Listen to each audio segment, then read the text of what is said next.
SB19 Philippine Arena ticket selling, here's what you should know.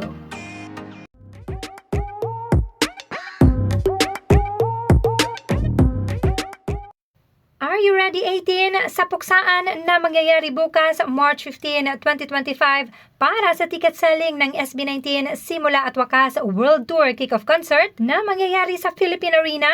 Yes, it's one day to go kaya narito ang iilang mga guidelines.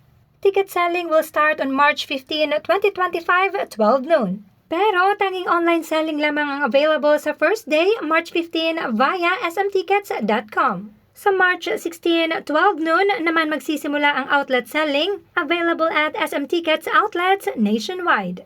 10 tickets ang maximum na pwedeng bilhin ng isang tao. You can pay via debit or credit card and digital wallets. Pwede po kayong pumili ng inyong mga seat numbers during the ticket purchasing process.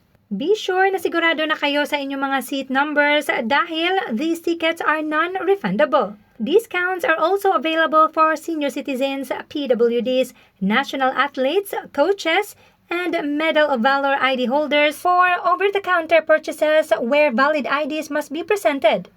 For international fans, SB19 offers a global fan package for your convenience.